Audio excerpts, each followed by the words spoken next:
Jumpa lagi dengan saya. Kali ini saya jarah ke makam Mbah Jayaperkasa di Desa Daya Luhur, Kecamatan Ganeas, Kabupaten Sumedang. Dinamakan Daya Luhur, letaknya berada di atas gunung, sehingga disebut Daya Luhur karena rame. Daya itu artinya kota-kota yang berada di atas. Di Daya Luhur ada dua makam keramat, yaitu makam Mbah Jayaperkasa atau Makom dan makam Prabu Gesan Ulun, yaitu Raja Sumedang Larang. Mbah Jayaperkasa sendiri adalah patih dari Prabu Gesan Ulun atau Raden Angkawijaya. Beliau terkenal dengan kesaktiannya dan kegagahannya, jadi disebut Jaya dan Perkasa. Sebenarnya nama aslinya Sanghyang Hawu bin Batara Kusuma, jadi beliau masih keturunan Sanghyang dan Batara.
jika kita jarah ke makam Mbah Jaya Perkasa, maka fisik kita harus dipersiapkan karena letaknya berada di atas, jadi kita menemukan tanjakan yang lumayan sehingga menguras tenaga, sehingga harus bawa air minum persediaan di perjalanan.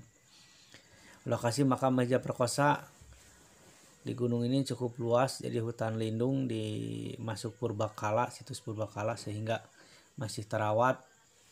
Kalau datang ke makam ini pada malam hari terasa aura goibnya sangat kuat. Bahkan pada zaman dulu sering muncul penampakan harimau gaibnya masih kuat.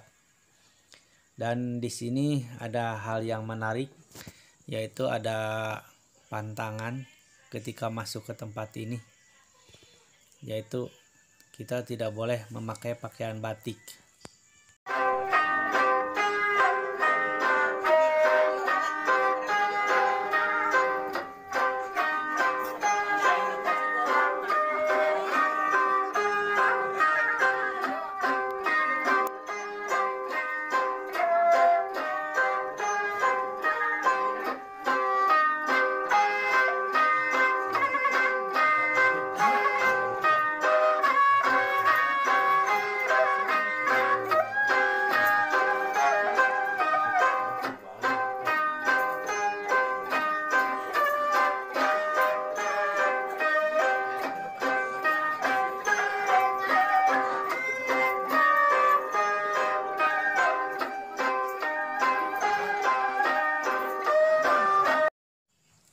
Di tempat ini ada semacam makam dan ada tulisan pakaian batik hanya sampai di sini. Jadi kalau kita membawa pakaian batik, kain batik atau yang berbau batik hanya sampai di sini, tidak boleh ke atas. Karena kalau kita melanggar suka terjadi hal yang tidak diinginkan. Pada zaman dulu kalau seperti Kliwon kan banyak orang, tahu-tahu hujan besar, hujan angin, biasanya itu ada orang yang bawa batik, dan biasanya kalau batik itu dibawa, disimpan, ditaruh di sini, tiba-tiba reda. Ini keanehannya. Jadi hati-hati kalau ke makam ini, kita lebih baik menjaga dan menghormati apa yang dilarang di tempat ini. Jadi jangan bawa pakaian batik. Hal ini terjadi karena dulu Mbah Jaya Perkasa pernah perang dengan Cirebon, dan karena orangnya pakai batik jadi merasa disamperin oleh musuh. Begitu singkat ceritanya sejarahnya. Maka jangan bawa batik ke sini, jadi merasa ada datang musuh ke tempat beliau, jadi hargailah tempat ini. Jadi orang Cirebon, orang manapun boleh jarah ke sini, hanya tidak boleh bawa pakaian batik, itu saja yang dilarang. Terima kasih.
Di komplek makam Maja Perkasa sendiri ada makam Mbah Rongeng atau Mbah Sinden, Buyut Sinden atau Buyut Rongeng. Cuman jarang orang yang tahu karena letaknya agak jauh sedikit dan karena di hutan jadi tersembunyi. Di sini banyaknya ahli seni jarah ke tempat ini karena beliau dikenal dengan Sinden. Sinden adalah seorang penyanyi pada zaman dulu di kesenian Sunda, disebut Sinden. Tapi beliau Sinden ya Rongeng itu penarinya. Demikian. Masih di makam Maja Perkasa, di sini ada sebuah batu.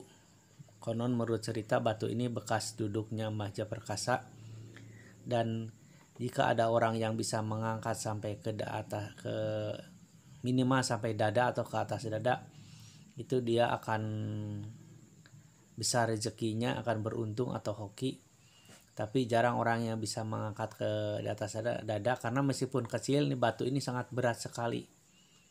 Jadi ini semacam permainan orang yang logikanya orang udah tanyak dari bawah ke atas, udah sampai lelah, terus harus ngangkat ini batu. Tapi nggak ada kewajiban, ini mah hanya sebagai simulasi atau apa sajalah, itu hiburannya kita jarah.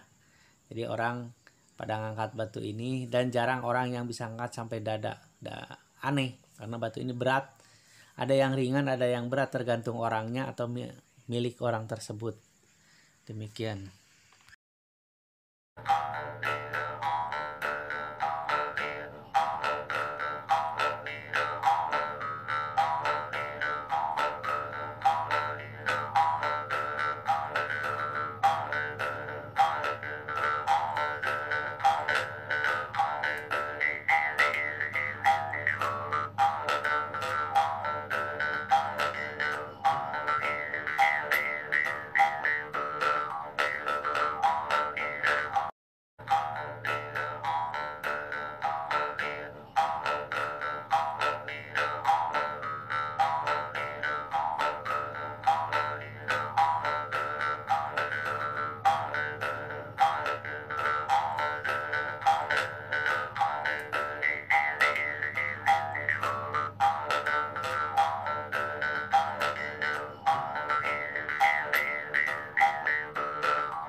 Makam Maja Perkasa di sini sebenarnya bukan makam atau adalah makom, karena beliau menurut sejarah menghilang di tempat ini, entah kemana perginya. Jadi ini mah hanya bekas menghilangnya dia, moksanya dia. Dan ada gada berupa batu tonggak ke atas, dan menurut cerita juga batu ini dulunya itu mengamang di atas tanah sekitar setengah meter atau 1 meter. Ketika zaman Pangeran Makkah, Pangeran Suryatmaja, karena ini sudah tidak zamannya batu bisa mengambang di atas tanah, maka ditutupi oleh batu-batu kecil sebesar tangan, diarung sehingga nggak kelihatan batunya mengambang di atas tanah atau terbang. Tapi pada zaman dulu kakek saya pernah bilang sekitar tahun 1920 sampai 40-an, karena belum dipagar, batu ini kalau dipegang itu robah, nggak kokoh. Jadi benar-benar artian ini ngambang terbang di atas tanah. Cuman karena ditutupi oleh tanah dan batu sehingga tampaknya berdiri aja kokoh. Padahal secara logika ini batu kan harusnya roboh kalau hanya ditanam, apalagi ini kan panjang ke atas daripada ke bawah. Cuman inilah bentuk keajaiban juga, cuman hanya ditutup-tutupi aja. Karena kalau ini kelihatan mengambang sampai sekarang, wah ini mungkin termasuk keajaiban dunia dan banyak orang yang berkunjung juga, sehingga ditutupi biar nggak terlalu terkenal. Karena kalau terlalu terkenal atau rame ini bisa merusak situs. Begitulah kebijakan Pangeran Mekah atau Pangeran Suryatmaja, sehingga ini ditutup oleh tanah dan batu. Jadi di tengah ini terlihat ada tumpukan batu untuk menutupi Gada, katanya ini bekas Gada Majaperkosa, jadi yang mengamang di atas tanah ini. Kelihatan kokoh. Ini sebenarnya tinggi, kalau kita langsung ke sana tinggi dari tanah itu. Cuman karena ditutupi batu sih guys, kelihatan sehingga pendek gitu. Terima kasih, semoga bermanfaat. Assalamualaikum warahmatullahi wabarakatuh.